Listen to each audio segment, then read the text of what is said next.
Appel aux jeunes, numéro 315. Vous avez oublié Jésus. Vous avez oublié Jésus. Deb voyage en train pour rentrer chez elle. À l'arrivée, elle empoigne sa valise et suit la foule des passagers pour sortir de la gare. Soudain, une petite voix l'interpelle. « Madame, vous avez oublié Jésus. » Deb se retourne stupéfaite. Un petit garçon lui montre un autocollant tombé de sa valise. On peut y lire « Jésus sauve ». Amusée, Deb lui propose de le garder et reprend sa route. Non, Deb n'a pas oublié Jésus. Il est son sauveur et son ami. C'est pour cela qu'elle avait mis cet autocollant sur sa valise. Et nous, la phrase est valable pour nous tous. Avons-nous oublié Jésus? Autrement dit, faisons-nous le voyage de notre vie sans lui? Voyages-tu avec Jésus? Peut-être que tu ne sais pas vraiment qui il est. Jésus a vécu il y a plus de 2000 ans. C'est un fait attesté que personne ne peut contredire. Mais il est bien plus qu'un être humain. C'est en fait Dieu lui-même, venu sur la terre sous la forme d'un homme, pour nous révéler son amour et nous guider dans le chemin du vrai bonheur. Paul, un homme qui ne voulait pas de Jésus, a vécu un tournant dans sa vie quand il a appris à le connaître. Il a dit alors « Cette parole est certaine et digne d'être pleinement reçue.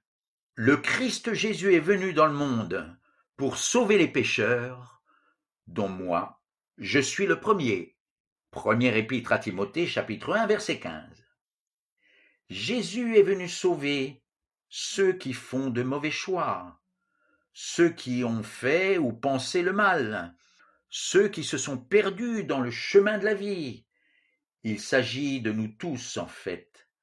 Mais Jésus est venu nous chercher pour nous sauver. Car le Fils de l'homme est venu chercher et sauver ce qui était perdu. Évangile selon Luc, chapitre 19, verset 10.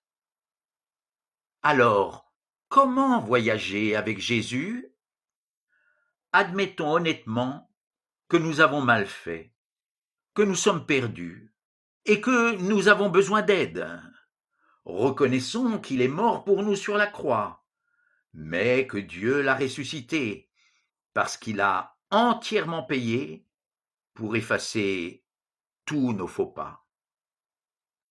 Vous avez été rachetés de votre vaine conduite par le sang précieux de Christ. Première épître de Pierre, chapitre 1er, versets 18 et 19. Remercions-le pour son amour malgré tous nos péchés, pour tout ce qu'il a souffert pour nous, et acceptons qu'il nous conduise pour la suite de notre chemin. Lui pourra nous aider à faire les bons choix, à agir de la bonne manière, et il nous donnera les forces pour aller de l'avant. Je t'enseignerai la voie de la sagesse, je te dirigerai dans les chemins de la droiture. Livre des Proverbes, chapitre 4, verset 11.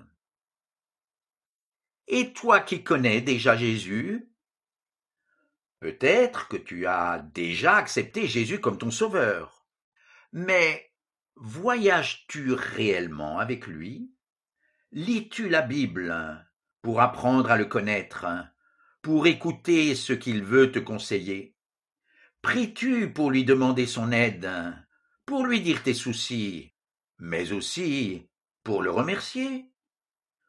Confie-toi de tout ton cœur à l'Éternel et ne t'appuie pas sur ton intelligence. Dans toutes tes voies connais-le et il dirigera tes sentiers. Livre des Proverbes, chapitre 3, versets 5 et 6.